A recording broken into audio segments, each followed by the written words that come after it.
मध्य प्रदेश में यूसीसी के विरोध के सुर तेज हो चुके हैं और भोपाल से लेकर विदिशा, आगरमालवा और शाजापुर तक मुस्लिम महिलाओं और संगठनों ने सड़क पर उतरकर विरोध दर्ज कराया। कलेक्टर कार्यालयों में राष्ट्रपति के नाम ज्ञापन सौंपकर यूसीसी को वापस लेने की मांग की गई है।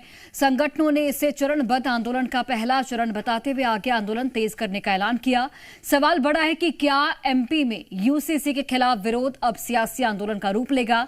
यूसीसी को लेकर मुस्लिम संगठनों की सबसे बड़ी आपत्ति क्या है और क्या सभी समुदायों के साथ संवाद निकाल सकता है कोई रास्ता? तो ये तमाम सवाल खड़े हो रहे हैं। आपको कुछ तस्वीरें भी हम दिखा रहे हैं भोपाल, विदिशा, आगरमालवा और शाजापुर से, जहां पर आप देखिए यूसीसी के खिलाफ अब आवाज उठने शुरू हो गए हैं और खासकर मुस्लिम समुदाय के लोग इसे लेकर चरणबद्ध आंदोलन की तैयारी कर रहे हैं। आंदोलन आगे और तेज होगा, इसका ऐलान किया गया है। बहुत सारे सवाल हैं।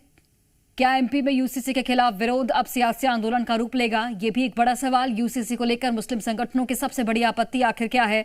क्या सभी समुदायों के साथ संवाद कोई बीच का रास्ता निकाल सकता है?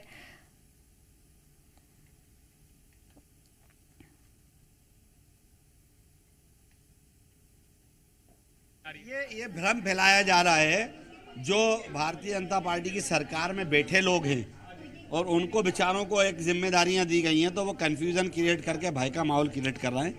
हम सबसे कहना चाहते हैं कि यूसीसी एक अकेले मजहब मुस्लिम के लिए नहीं है, ये कॉन्स्टिट्यूशन के ढांचे को ध्वस्त करने का, इसलिए सबको उठाया जाए और सब साथ आए और उसको बचाने के लिए लगे।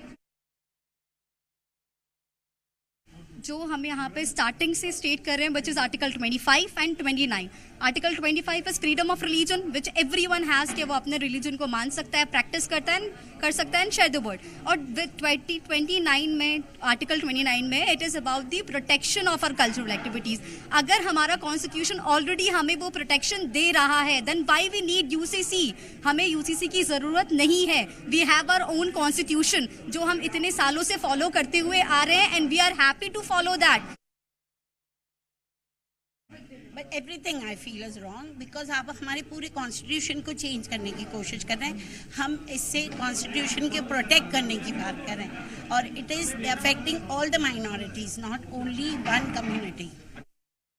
Let's talk about UCC. Main thing, उससे क्या हमारी पूरी कंट्री जो है उससे क्या उसको लॉस हो रहा है? आपको पता है, अगर आप यूसीसी का ड्राफ्ट अगर आपने पढ़ा होगा तो आपको पता चलेगा कि पूरा हमारा ट्रेडिशन, हमारा कल्चर, हमारी जो बॉन्ड है, पेरेंटल बॉन्ड है बच्चों के साथ, वो कहीं ना कहीं इसमें एक हिडन एजेंडा से वो खत्म कर दी जा रही है। लिव इन रिलेशनशिप को प्रमोट किया जा रहा है। आप ये बताइए कि उसमें क्या बचेगा? कौन सी संस्कृति बचेगी हमारी? तो it's not about minorities, it's about majority. We all have to come together. We have to. और चलिए रंजन हमारे साथ बने हुए। रंजन, अब मध्य प्रदेश के भी अलग अलग जिलों में यूसीसी के खिलाफ आंदोलन की तस्वीरें सामने आ रही हैं और मुस्लिम संगठन और जो महिलाएं हैं वो विरोध करते हुए नजर आ रही हैं। अभी तक जो आपने बातचीत की है, जो रिपोर्टिंग की है, क्या समझ आया है? क्या सबसे बड़ी आपत्ति है? बिल्कुल, देखिए यूसीसी को लेकर के कहीं ना कहीं विरोध प्रदर्शन जो है अब तेज हो चुका है, क्योंकि कल ही अलग अलग जिलों में देखिए तो ज्ञापन सौंपा गया राष्ट्रपति के नाम। जिला कलेक्टर के द्वारा जो है राष्ट्रपति को एक ज्ञापन दिया गया है, जिसमें सीधे तौर पर मांग ये की गई है कि मध्य प्रदेश में इसको लागू नहीं किया जाना चाहिए। हालांकि जब हमने सवाल पूछा कि आखिर क्यों नहीं लागू किया जाना चाहिए, क्या दिक्कत है जो है यूसीसी में जिससे मुस्लिम कम्युनिटी जो है इसे अफेक्टेड हो सकती है, तो हालांकि कोई ऐसा जो बड़ा जवाब है या फिर इसको लागू नहीं किया जाना चाहिए, इस पर जो है जवाब नहीं आया। हालांकि उनका ये कहना था कि आर्टिकल 29 और आर्टिकल 25 जो है ये ऑलरेडी हमारे संविधान में है, जो कि धर्म की स्वतंत्रता की आज़ादी देता है।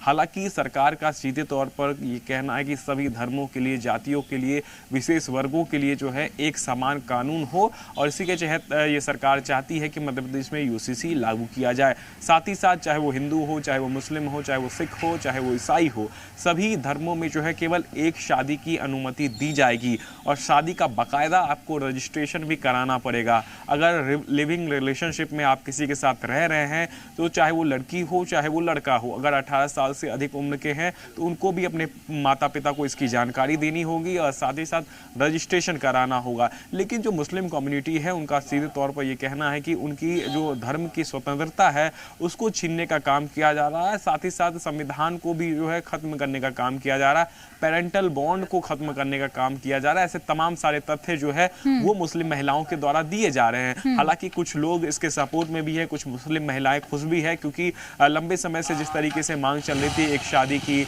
और हलाला जैसी जो प्रथाएं थी उसको खत्म करने की, तो ऐसे में ये कानून अगर आता है तो निश्चित तौर पर सभी धर्मों के लिए बेहतर होगा। लेकिन कुछ कम्युनिटी के लोग ऐसे हैं जो कि लगातार सड़कों पर उतर चुके हैं और लगातार धरना प्रदर्शन के माध्यम से इसका विरोध भी कर रहे हैं।